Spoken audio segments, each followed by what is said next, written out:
ایک ایسا شہر جو خلیفہ وقت کی آنکھ کا تارا تھا، لیکن اچانک وہ تاریخ کا سب سے آسان شکار کیسے بن گیا؟ ایک ایسی سرزمین جس کے بارے میں مولا علی نے فرمایا کہ وہ سمندر سے جتنی قریب ہے، آسمان کی برکتوں سے اتنی ہی دور ہو چکی ہے۔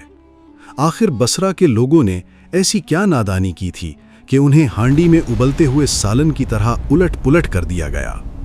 نہج البلاغہ کے ان خطبات میں چھپا ہے ایک ایسا سیاسی اور نفسیاتی راز جو آج کی دنیا کو بھی ہلا کر رکھ دے گا۔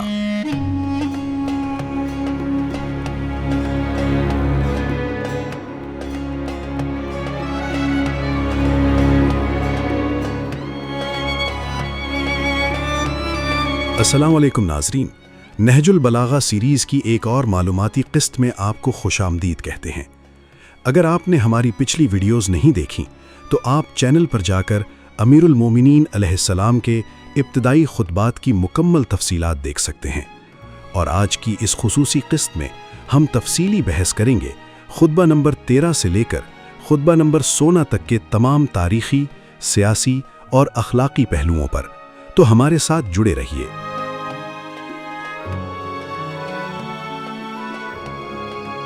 سامعین محترم، جنگ جمل کا معرکہ ختم ہو چکا ہے اور اب ہم قسط نمبر 5 کا آغاز کر رہے ہیں۔ یہ خطبہ اس وقت دیا گیا جب جنگ کے خاتمے کے 3 دن بعد امیر المومنین علیہ السلام نے بصرہ کی مرکزی مسجد میں صبح کی نماز پڑھائی۔ نماز کے بعد آپ محراب کی دائیں جانب دیوار سے ٹیک لگا کر کھڑے ہوئے اور بصرہ کے لوگوں کے اس سیاسی رویے پر کلام فرمایا جس نے اس جنگ کو ہوا دی تھی۔ امیر المومنین علیہ السلام نے بصرہ کے لشکر کو مخاطب کر کے فرمایا، تم ایک خاتون کے لشکر کے پیچھے چلے اور ایک بے زبان جانور کے حکم کے تابع ہو گئے۔ جب اس نے آواز نکالی تو تم نے اس کا جواب دیا، اور جب وہ زخمی ہوا یعنی اونٹ گرا تو تم سب میدان چھوڑ کر بھاگ کھڑے ہوئے۔ تمہارا کردار پست ہے، تمہارا عہد ٹوٹ چکا ہے، اور تمہارا دین محض ظاہری پن یعنی دو رنگی پر مبنی ہے۔ تمہارا پانی بھی کھارا اور نمکین ہے۔ جو تمہارے پاس ٹھہرا وہ گناہوں کے بوجھ تلے دب گیا، اور جس نے تمہارا ساتھ چھوڑ دیا اس نے گویا اللہ کی رحمت کو پا لیا۔ اور پھر مولا علی علیہ السلام نے ایک ایسی حیرت انگیز پیشگوئی فرمائی جس نے آنے والی صدیوں کے مورخین کو حیران کر دیا۔ آپ نے فرمایا، گویا میں تمہاری اس مسجد کو دیکھ رہا ہوں کہ یہ پانی کے اوپر ایک کشتی کے اوپری حصے کی طرح ابھری ہوئی ہے، جبکہ اللہ نے اس کے اوپر اور نیچے سے عذاب بھیج دیا ہے، اور جو اس پر موجود تھا وہ ڈوب چکا ہے۔ ایک اور روایت کے الفاظ ہیں، خدا کی قسم تمہارا یہ شہر یقیناً پانی میں غرق ہو جائے گا، یہاں تک کہ میں اس کی مسجد کو گہرے سمندر میں کسی ڈوبتے ہوئے پرندے کے سینے کی طرح دیکھ رہا ہوں۔ ناظرین کرام، جنگ جمل کا معرکہ اچانک نہیں ہوا تھا، بلکہ اس کے پیچھے سیاسی فیصلوں اور غلط فہمیوں کا ایک لمبا سلسلہ تھا۔ جب خلیفہ حضرت عثمان کی شہادت کی خبر مکہ پہنچی تو مدینہ کے بدلتے ہوئے سیاسی حالات کو دیکھ کر بصرہ اور دیگر علاقوں کے کئی نامور رہنما مکہ میں جمع ہونا شروع ہو گئے۔ ان سب کا مشترکہ مقصد خلیفہ حضرت عثمان کے خون کا قصاص لینا تھا، لیکن اگلا سوال یہ تھا کہ اس احتجاج کا مرکز کہاں بنایا جائے۔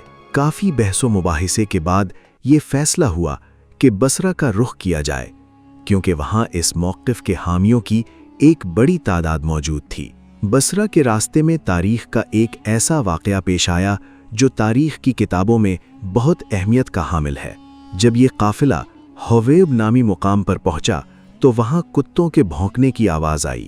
اس جگہ کا نام سن کر ام المؤمنین کو رسول اللہ کی ایک پرانی نصیحت یاد آئی، اور انہوں نے سفر روکنے کا ارادہ کیا، مگر ان کے ساتھیوں نے اصرار کیا اور گواہیاں دیں کہ یہ وہ مقام نہیں ہے، جس کے بعد قافلہ دوبارہ بصرہ کی طرف روانہ ہو گیا۔ جب یہ لشکر بصرہ پہنچا تو شہر کے گورنر عثمان بن حنیف نے انہیں روکنے کی کوشش کی، جس کے بعد دونوں فریقین میں جھڑپیں ہوئیں۔ بعد میں ایک عارضی معاہدہ ہوا کہ امیر المؤمنین کی آمد تک موجودہ انتظام قائم رہے گا، لیکن کچھ ہی دنوں میں حالات قابو سے باہر ہو گئے اور بصرہ میں شدید خون ریزی اور بیت المال پر حملے کے واقعات پیش آئے۔ دوسری طرف جب امیر المؤمنین علیہ السلام کو بصرہ کی اس سنگین صورتحال کی اطلاع ملی تو آپ فتنوں کو روکنے کے لیے ایک جاندار لشکر کے ساتھ روانہ ہوئے۔ اس لشکر کی شان یہ تھی کہ اس میں جنگ بدر کے 70 اور بیت رضوان کے 400 جلیل القدر صحابہ شامل تھے۔ کوفہ سے بھی 7000 مجاہدین اس پاک فوج کا حصہ بنے۔ تاریخ کے آئینی شاہدین بیان کرتے ہیں کہ جب مولا علی کا یہ لشکر بصرہ کے قریب پہنچا تو اس کا منظر انتہائی پروقار اور ہیبت ناک تھا۔ سب سے آگے انصار کا دستہ تھا جس کا علم حضرت ابو ایوب انصاری رضی اللہ عنہ کے ہاتھ میں تھا۔ ان کے بعد حضرت خزیمہ بن ثابت اور حضرت ابو قتادہ کے دستے نمودار ہوئے۔ پھر ایک ایسا دستہ آیا جن کی پیشانیاں پر سجدوں کے نشان تھے اور چہروں پر اللہ کا خوف۔ ان کے کمانڈر سفید لباس اور کالی پگڑی میں بلند آواز سے قرآن کی تلاوت کر رہے تھے۔ یہ تھے حضرت عمار بن یاسر رضی اللہ عنہ۔ ان کے بعد حضرت عبداللہ بن عباس اور عثمان بن عباس کے عظیم دستے گزرے، اور پھر فضا پر ایک گہرا رعب طاری ہو گیا جب تاریخ نے اسلام کے سب سے شجاع رہنما کو میدان میں آتے دیکھا۔ رنگ برنگے علموں اور نیزوں کے ہجوم کے پیچھے وقار اور عظمت کا پیکر اللہ کے شیر علی ابن ابی طالب علیہ السلام نمودار ہوئے۔ آپ کے دائیں اور بائیں حسنین کریمین علیہم السلام تھے، اور آگے محمد بن حنفیہ فتح کا پرچم تھامے پروقار قدموں سے چل رہے تھے۔ پیچھے بنو ہاشم کے جوان تھے۔ جب یہ لشکر زاویہ کے مقام پر پہنچا تو امیر المؤمنین نے سواری سے اتر کر 4 رکعت نماز ادا کی اور زمین پر رخسار رکھ کر روتے ہوئے بارگاہ الہی میں دعا کی۔ اے زمین، آسمان اور بلند افلاک کے پالنہار، یہ بصرہ ہے، ہمیں اس کی بھلائی عطا فرما اور اس کے شر سے اپنی پناہ میں رکھ۔ سامعین، جب مولا علی کا لشکر میدان جمل میں پہنچا تو آپ نے سب سے پہلا اور سخت حکم یہ دیا کہ ہماری طرف سے کوئی بھی جنگ کی پہل نہیں کرے گا۔ آپ خون ریزی سے بچنا چاہتے تھے، اسی لیے آپ نے صلح کی آخری کوشش کے طور پر ایک نوجوان مسلم کو قرآن دے کر مخالفین کی طرف بھیجا تاکہ فیصلہ کتاب الہی پر ہو، مگر افسوس اس امن کے سفیر کو تیروں سے چھلنی کر دیا گیا۔ حضرت عمار بن یاسر نے بھی آگے بڑھ کر سمجھانے کی کوشش کی، مگر انہیں بھی تیروں کا نشانہ بنایا گیا۔ اور پھر تاریخ نے ایک عجیب منظر دیکھا۔ جب امیر المؤمنین کا صبر آزمایا گیا تو آپ بغیر کسی زرہ اور ہتھیار کے نہتے میدان میں آئے اور حضرت زبیر کو پکارا۔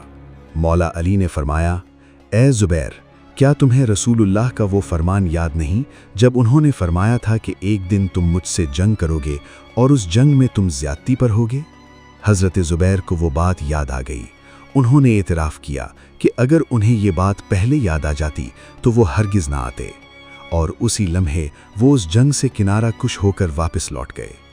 مگر حالات اس قدر بگڑ چکے تھے کہ اب جنگ ٹل نہیں سکتی تھی۔ مخالف صفوں سے تیروں کی مسلسل بارش ہو رہی تھی اور مولا علی کے لشکر میں کچھ مجاہدین شہید ہو چکے تھے۔ تب مولا علی نے اپنے بہادر بیٹے محمد بن حنفیہ کو پیش قدمی کا حکم دیا، مگر تیروں کی شدید بارش کی وجہ سے ان کے قدم لمحہ بھر کو رکے۔ یہ دیکھ کر شیر خدا جلال میں آ گئے۔ آپ نے علم اپنے ہاتھ میں لیا، آستینیں چڑھائیں اور ایک ایسا ہولناک حملہ کیا جس نے میدان جنگ میں تہلکہ مچا دیا۔ تاریخ گواہ ہے، حیدر کرار جس صف کی طرف رخ کرتے وہ کٹ کر رہ جاتی۔ صفوں کو الٹنے کے بعد آپ واپس آئے اور علم اپنے بیٹے کو دے کر فرمایا، بیٹا، جنگ ایسے لڑی جاتی ہے۔ دوسری جانب ام المؤمنین کے اونٹ کے گرد بھی ایک جانثاری کی عجیب مگر المناک داستان رقم ہو رہی تھی۔ بنو زبہ کے جوان کٹ رہے تھے، ان کے ہاتھ قلم ہو جاتے مگر وہ پھر بھی رجز پڑتے ہوئے اونٹ کی مہار تھامے رہتے۔ یہ اسلام کی تاریخ کا وہ خونی اور افسوسناک دن تھا جہاں مرنے والے بھی بے جگری سے لڑ رہے تھے اور مارنے والے بھی، مگر حق کا پرچم بہرحال علی ابن ابی طالب کے ہاتھ میں تھا۔ ناظرین کرام، جنگوں کا سب سے المناک پہلو وہ اندھا ہیجان اور پچھتاوا ہوتا ہے جو انسانوں کو گھیر لیتا ہے۔ مورخ المدائنی بصرہ کے ایک شخص کا آنکھوں دیکھا حال نقل کرتے ہیں